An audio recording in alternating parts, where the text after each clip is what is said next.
Hello everybody, Mark, aka the Nerdy Punk, back again today for a new video. Happy New Year everybody, and cheers. It's New Year's Eve 2019, I'm enjoying a Stella, of course, for New Year's. We're also entering a new decade. 2020 is right around the corner. By the time you're watching this video, it will already be 2020, planning on uploading this on New Year's Day. But today's video is also very important, hence the celebratory Stella, as I am going to go over my 2019 top 10 movies of this year. My top 10 albums is coming soon. Definitely stay tuned for it. That video is taking a little bit longer because I've had to do a lot more editing with that one. Still doing some editing with this one, but definitely more is going into that video. So for today, all about the movies, what was great in cinema this year. A couple disclaimers before I get into my list. This is my list of the top 10 movies of 2019. Your list is probably very different from mine, and that's okay. That's awesome because art is subjective. What I love, you may not. So I am in no way claiming that these are the best movies that were released in 2019 for a couple reasons. I'm not an expert on cinema, and I did not in any way see every single movie that came out in 2019. I wish I would. I wish I could, but I can't. My life does not just entirely revolve around going to the movies. So there's a lot of movies on here that I probably would put on my list in the future if I had been able to see them. The first one that comes to mind for me is The Lighthouse. I've heard amazing things about that movie, but I just was not able to see it when it came out in theaters, and it's not coming out on Blu-ray until 17th of January. So I'll be checking that one out soon. I'm sure it would fall somewhere in this top 10 list, but just haven't seen it, so I can't put it on there.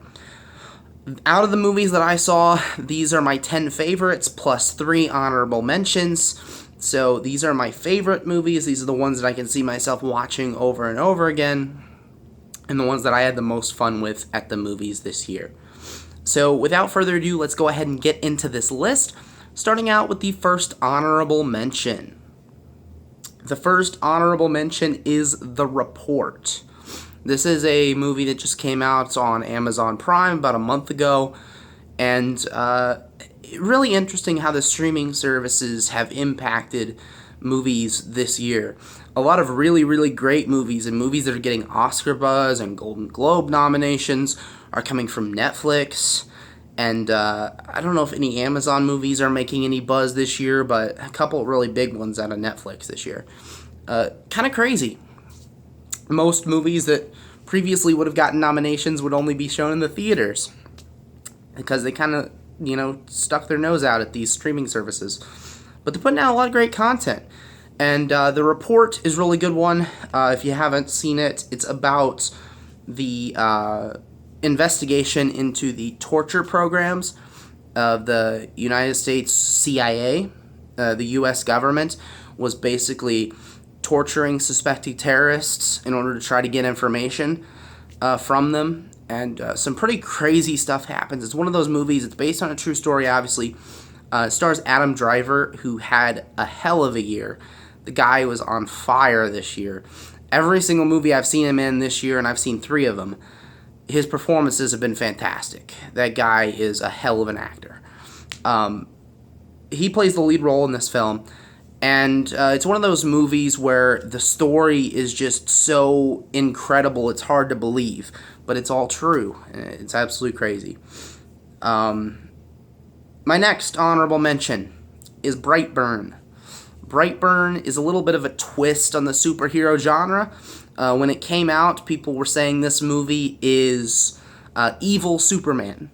It's basically a story of, just like Superman, an alien child lands in a farm in the middle of nowhere. 2 parents, human parents, pick him up, raise him as their own, and then he starts getting these superhero powers. And this movie kind of explores what would happen if those powers were used for not good. So, a really, really unique movie. Really enjoyed it. Really well done. Lots of great acting. Definitely recommend Brightburn. My third and final honorable mention is El Camino. This is the movie that was the sequel to the Breaking Bad series.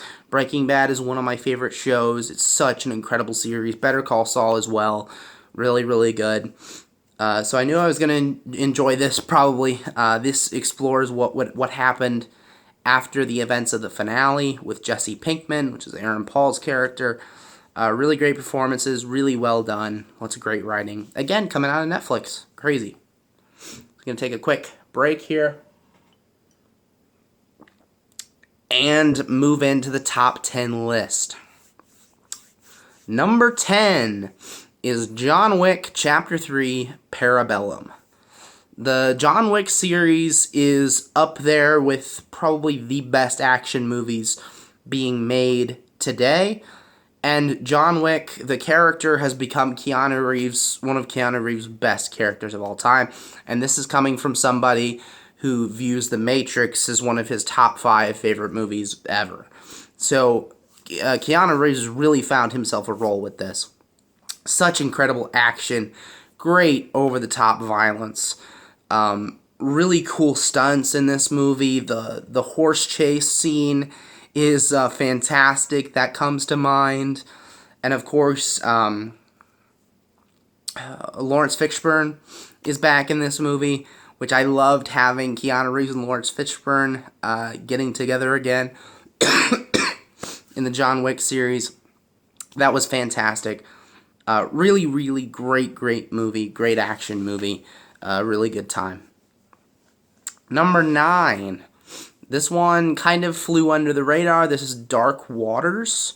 This is a film starring Mark Ruffalo. Similarly to The Report, this is a movie that's based on a true story of corruption and illegal activity going on with a United States corporation called DuPont. And basically what was happening is they're dumping all this toxic waste into the water supply, and it just becomes crazier and crazier as the movie goes along. Anne Hathaway is also in this movie. She delivered a fantastic performance as Mark Ruffalo's character's wife. Really well done overall. Another one of those movies that you have to see to believe. The marketing team behind this film should be fired. They did a terrible, terrible job. If you've seen the poster for this movie, it's just Mark Ruffalo sitting in his car, just like looking around like, what's going on? It's a really terrible, terrible poster. Boring as all hell, but this movie is not boring. It's really, really good. So if you were like a lot of people and you're kind of turned off or didn't even know about this movie, definitely recommend checking it out, Dark Waters. My number 8 pick is The Irishman. It's The Irishman, directed by Martin Scorsese, starred Robert De Niro, Al Pacino, Joe Pesci. All of the great actors were back with De Niro for another mob movie.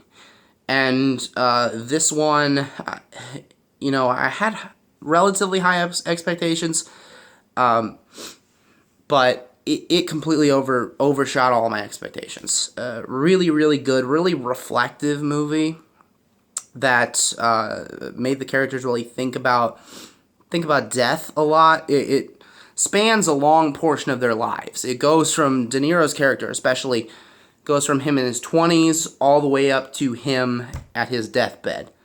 And one of the ways that they made the actors look younger was through CGI. And that took a few minutes to get used to. But once you're invested in the movie, you hardly even notice it at all. It's amazing what technology can do these days.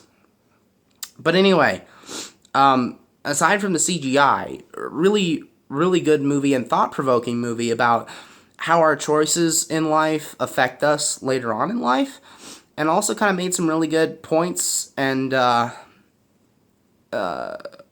arguments about kind of how people live in old age and loneliness in old age. which is something that I think about a little bit. I know I'm a very young guy myself, but I oftentimes, part of the time when I get into kind of like my depressive mode, I kind of start to think about, what life might be like when I'm 80 years old. And it's a really interesting and kind of a topic that I think as humans we kind of dread. And so it was really interesting to see that explored in this movie. It's also just a great mob movie. Lots of great kills and scenes, and dialogue is fantastic. It's amazing that this movie's 3.5 hours long, but it feels just so fast. My number 7 pick is Us. Us is the second film directed by Jordan Peele, who of course made Get Out. When I first saw this movie, I loved it. I was absolutely in love with it. It takes a really interesting kind of social message. Get Out itself had a social message. This movie kind of talks about the haves and the have-nots in society, and kind of how we treat the poor and how we treat kind of the undesirable population. Overall, I think this movie had quite a bit of flaws, but it was really, really enjoyable. And the performances were fantastic. Lupita Nyong'o, who plays the lead role, she scared the living shit out of me. I'm not gonna lie. When part of her performance came on, I got really uneasy for a while. Really, really good. The music was fantastic as well. There's a great scene where they've got all of this crazy shit going on, and they got the Beach Boys and NWA playing in the background. It's fantastic music. Overall, great movie. Number 6 is Marriage Story. Another Netflix pick.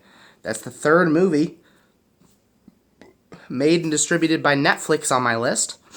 So, Marriage Story has been getting a lot of Oscar buzz. It's got nominations for the Golden Globes. It's a movie about divorce, primarily. Even though it's called Marriage Story. It's really interesting. It kind of talks about how people get divided when they go to get a divorce, and kind of the fucked up nature of our American legal system when it comes to divorce on both sides, both from the male point of view and the female point of view. Really, really interesting film that really had me invested the entire way. I did not expect to like this movie. I thought this was going to be a rom-com, which absolutely was not a rom-com. Very intense at parts. But I didn't really expect to like it, but I came away just in awe of it and loved it. Incredible filmmaking. It's a gorgeous movie. And you get so invested in the characters. Like, I was angry, I was sad. It's a crazy, crazy movie, and I want to see what happens with these people later on in their lives, because I've become so invested in it. But, yeah, Marriage Story, definitely recommend checking it out. My number 5 pick is Knives Out.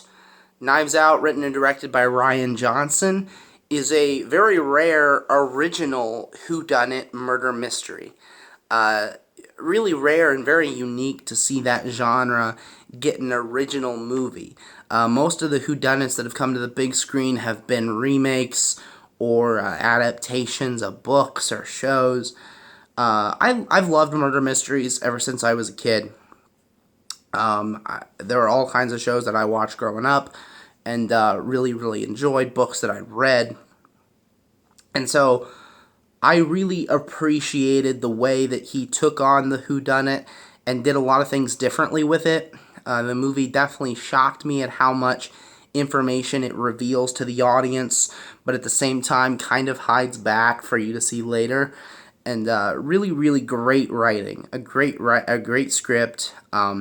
Daniel Craig was absolutely fantastic as this detective. I loved his performance so much. I'm a big fan of him as an actor just in general, but he knocked it out of the park with this. So yeah, Knives Out, awesome. Number 4 is Midsummer. This one's definitely going to polarize some people. A a lot of people love this movie, a lot of people hated it. Is the second film from director Ari Aster, who wrote, I believe he wrote it, and directed Hereditary last year. Another film that polarized audiences, but I think Hereditary has more universal praise than Midsummer. But I love his work. I love what he does, crafting an image for the audience to stick in your head, to really mess with you. I like the way that he portrays emotion. I think a lot of performances from his movies can be seen as kind of over the top, especially the really emotional scenes. But I think that's done for a reason, and kind of makes a statement about how we react to things and how we handle our emotions as human beings.